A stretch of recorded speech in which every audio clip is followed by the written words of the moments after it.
Entonces, ahora, el budista que practica el mahayanismo cree que desde luego debe contemplar, debe hacer cosas espirituales, pero si no las logra, tranquilo. Hay un intercesor, que es Siddhartha Gautama, ahora el Buda, el iluminado, y este tiene las virtudes suficientes como para prestarle a los que no tengan, para que puedan también llegar al nivel de la iluminación. ¿Ve cómo se separa del hinduismo? Pero a la misma vez que se separa, se va complicando.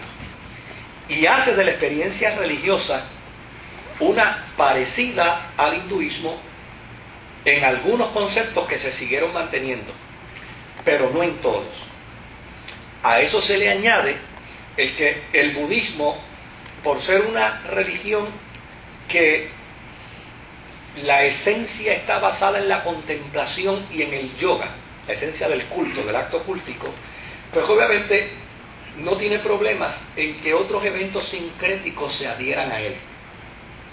Y se dio el fenómeno, entonces, obviamente, de una tercera doctrina, que es la doctrina del lamaísmo.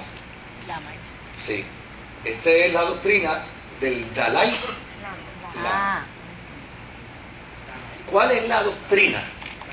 Dalaísmo o malaísmo, no importa. ¿Cuál es la doctrina? La doctrina del Dalai viene acompañada del pensamiento religioso de los indígenas del Tíbet. Que cuando el budismo llegó a la China, a la India, porque el Tíbet era primero territorio hindú.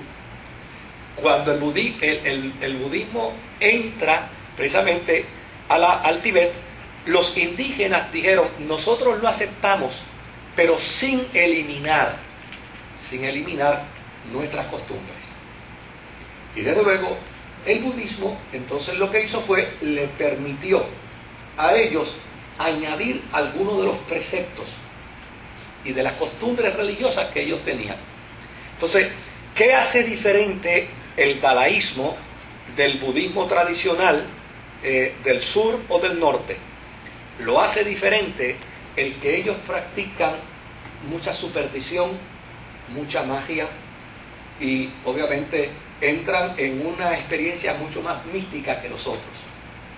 Por ejemplo, una de las cosas que le fascina a la gente del budismo del Tíbet es que los budistas del Tíbet practican mucho.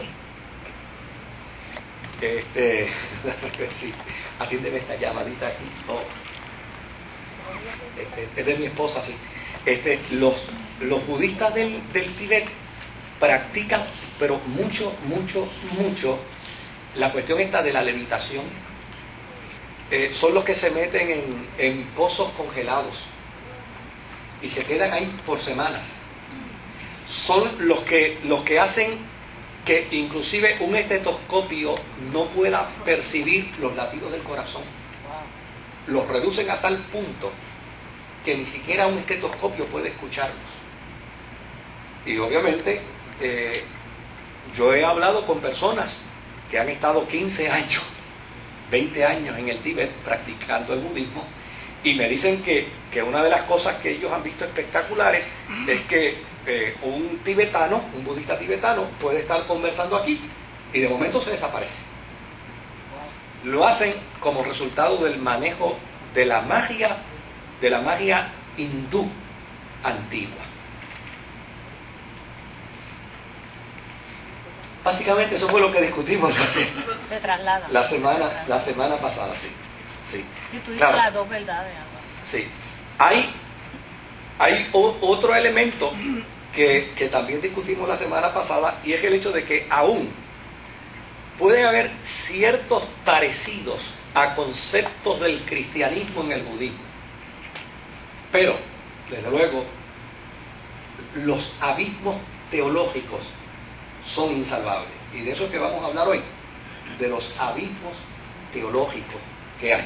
Pero, ¿cuáles son los parecidos que puede haber? Pues mire, la semana pasada hablamos de los 8 pasos de la senda octupla, que son fundamentales para cualquier budista.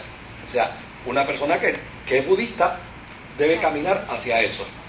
El primero es que tiene que tener un conocimiento apropiado de la vida. Número 2, tiene que vivir en el marco de una buena intención. La vida tiene que tener buenas intenciones.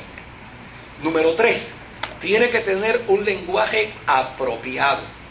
O sea, en la conducta budista, las palabras soeces no son aceptas, porque desde luego las palabras soeces corrompen ¿qué?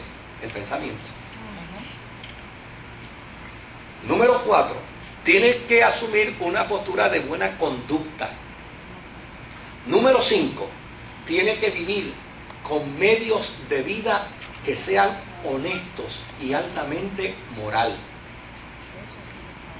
Número 6, tiene que lidiar en la vida a través de esfuerzos legítimos. Es decir, no puede ser un embustero, no puede ser una persona fraudulenta, no puede ser una persona inmoral, sino tiene que vivir con una altura moral.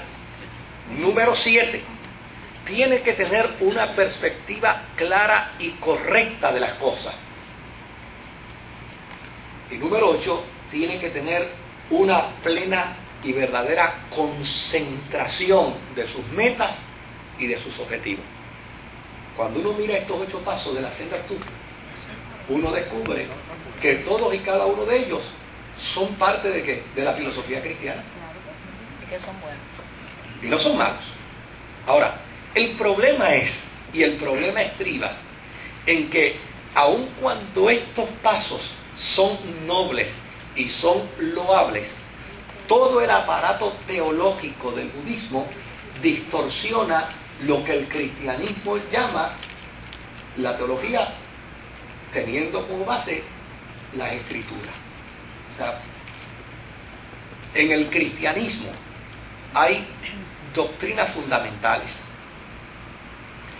Y es una pena, ¿verdad? Cuando uno estudia religiones comparadas, mire, lo primero que uno aprende en el proceso, uno aprende a ver las verdaderas diferencias de la fe. Y aprende también, ¿sabe qué? Aprende también a ser más tolerante con aquellos cristianos que tenemos diferencias menos marcadas. O sea, mire qué cosa. Yo puedo tener diferencias teológicas con el catolicismo, con la iglesia episcopal. Yo puedo tener diferencias teológicas inclusive con iglesias pentecostales y con iglesias históricas. Yo puedo tener diferencias con esto. Pero sin embargo, en lo que es doctrina fundamental, la sombrilla del cristianismo exige que para ser cristiano hay que tener ¿qué? Unas bases doctrinales que sean medulares. Por ejemplo, para el católico y para el evangélico, Cristo es el Salvador del mundo. O sea, eso es medular. Ahora, cuando usted le pregunta a un budista o a un hinduista, para ti, ¿Cristo es el Salvador del mundo? Sí. Bueno, si es un Dios más, tiene que estar vinculado a Brahma. Y si está vinculado a Brahma, pues es un Dios más, pero no es el único.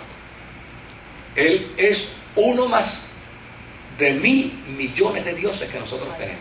¿Ven? Entonces, ¿qué hace? Diluye el carácter redentor y salvador de Jesucristo como lo presenta la Escritura, porque Él es el camino, Él es la verdad, Él es la vida, y nadie va al Padre. O sea, no existen 1.000 millones de dioses que nos lleven al Padre. En el cristianismo nadie va al Padre si no es a través de ¿quién? De Jesucristo. ¿Se da cuenta? Entonces cuando uno mira eso dice, oye, pues yo estoy un poco más conciliado con los que estamos bajo la sombrilla del cristianismo que con los que estamos ¿qué? Que los que están bajo otras concepciones religiosas.